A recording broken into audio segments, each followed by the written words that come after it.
दोस्तों अस्सलाम वालेकुम। मैं तैयब हुसैन और आप देख रहे हैं ब्रज मेवाड़ डॉट चैनल। और इस टाइम हमारी मौजूदगी है विधानसभा नगर के गांव गुलपाड़ा में। और आपको कैमरे में दिखाई दे रहा होगा कि हमारे यहाँ पर एक परिचित आदमी जो आपने पिछले लगभग 2008 के विधानसभा चुनाव से आप जानते हैं। हम इस टाइम रूबरू हो रहे हैं खुर्शीद अहमद जी, जो अंडा वाले के नाम से प्रसिद्ध हैं। हम उनसे बात करते हैं कि आप जगह जगह इस एरिया में विधानसभा नगर में घूम रहे हैं, आपका क्या प्लान है या फिर से दोबारा विधानसभा नगर से चुनाव लड़ने का प्लान है, इसके बारे में पूरी जानकारी लेते हैं। सबसे पहले खुर्शीद अहमद जी, हमारे चैनल पर आपका स्वागत। जी, शुक्रिया आपका। खुर्शीद अहमद जी, आपका इस तरीके से आप जो इस क्षेत्र में घूम रहे हो, क्या फिर से चुनाव में आने का विचार है आपका? बिल्कुल है, मानस है। बहुजन समाज पार्टी से जी टिकट मांग रहा हूं और माननीय बहन जी ने अगर हमें टिकट दिया तो हम यहां से चुनाव लड़ेंगे। लोग 2008 में चुनाव लड़े थे, बहुत शानदार तरीके से लोगों ने हमको प्यार किया और अगर बसपा से हमको टिकट मिला तो हम यहां से चुनाव लड़ेंगे और इंशाल्लाह चुनाव जीतेंगे। खुर्शीद अहमद जी, हम एक चीज़ और जानना चाहते हैं कि आप किस मुद्दे को लेकर, आपको विधानसभा नगर में क्या खामियां नजर आ रही हैं, जो आपका मेन मकसद है, किस मुद्दे को लेकर आप? मुद्दे और इशू तो यहाँ है कि इतने मुद्दे हैं जिनको गिना नहीं सकते आप। सबसे पहला मुद्दा तो यहाँ पर यह है, जो हमारे यहाँ पर क्राइम पुलिस ने जो अत्याचार कर रखे हैं लोगों के साथ, दोष निर्दोष नहीं देखते, जो मिल जाता है उसको लूटने खाने का काम है। सबसे मुद्दा तो इशू ये है। दूसरा मुद्दा जो विकास का है, शिक्षा का है। शिक्षा में हमारे लोग पिछड़े हुए हैं, उसके लिए बहुत अच्छा इंजाम होना चाहिए जो नहीं हो पाया। दूसरा, यहाँ पर जो अवैध खनन है आज भी उसी प्रकार से हो रहा है जिस प्रकार से दसों साल चल रहा है। आप यहाँ चले जाइए, आपके तेजकी में, बूडली में, अमर सिंह के पास में जो खाने हैं, जो मूल खाने हैं, उन मूल खानों से तो पत्थर उठाया नहीं जा रहा। जो आसपास वन विभाग का जो है अनधिकृत, उनमें से अवैध खनन हो रहा है, जो बहुत गलत है, जो हमारे वातावरण को खराब कर रहे हैं। जो एनवायरनमेंट जो होगा वो आगे उसका बड़ा नुकसान होगा।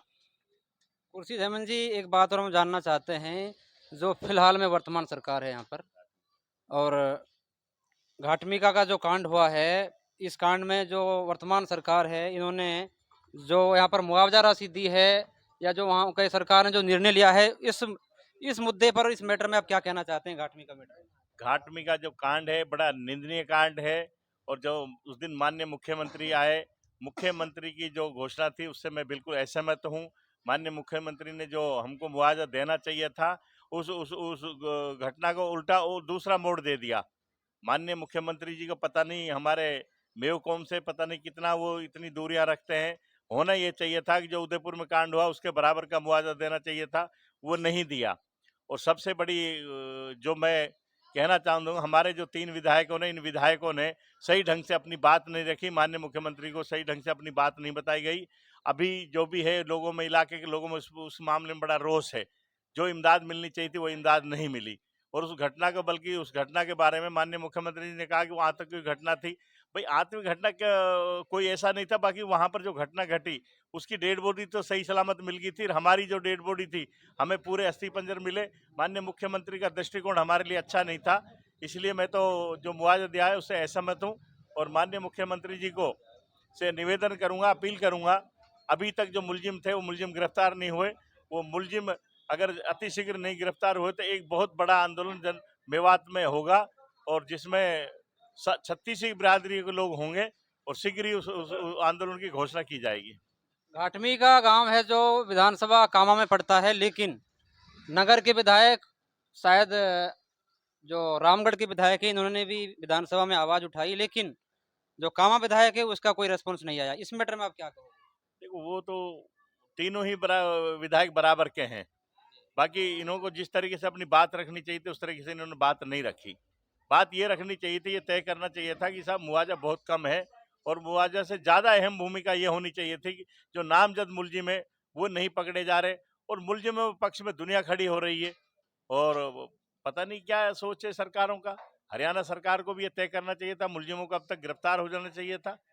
और ये दुर्घटना अगर कहीं और दूसरे समुदाय से होती तो अब तक पता नहीं देश में कितना बवाल हो। हमारे जो लोग हैं बहुत संयम है और जो हमारे मेवाती रहा है ईमान का, पर बहुत मजबूती से ईमान पर, खुदा के ऊपर भरोसा करते हैं बाकी जो उनको प्रति न्याय होना चाहिए वो सरकार ने न्याय नहीं किया। जो नामजद मुलजिम अभी तक गिरफ्तार नहीं हुए, अतिशीघ्र गिरफ्तार होने चाहिए।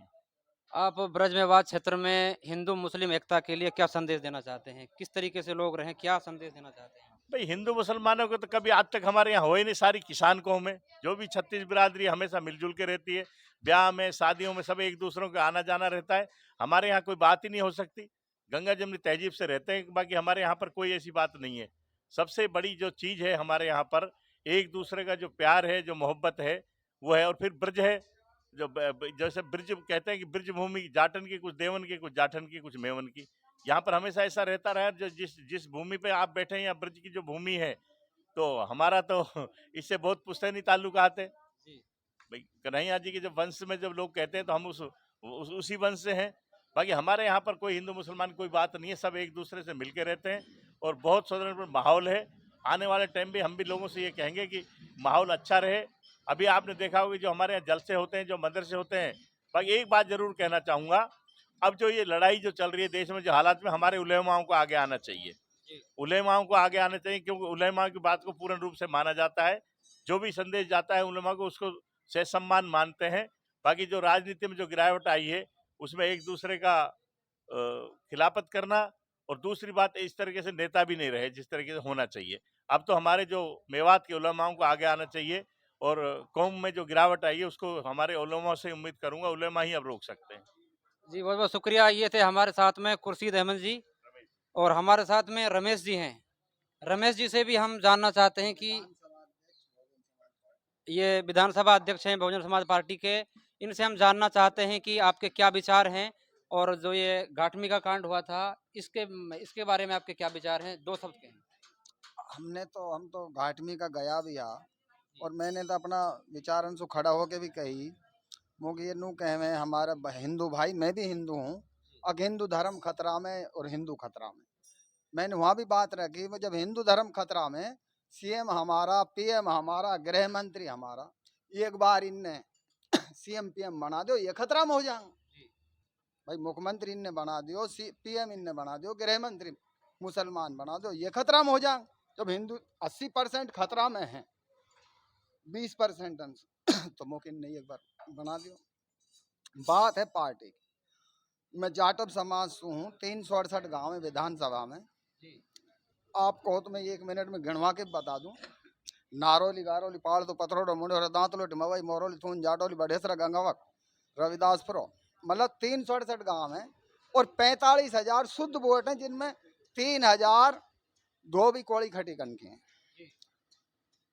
हम तो जो बहन जी निर्णय करेगी, जाको मुसलमान को टिकट मुसलमान को मिलेगा, हमारी तो सारी वोट बसपालू जाएंगी। पहले भी हमने हमारो विधायक जिताओ 26,644 वाजिब अली, और अब के भी बसपा को जीतेगा हमारो चैलेंज। बस मैं तीती कहूँगा, बहुत बहुत धन्यवाद आपका। शुक्रिया।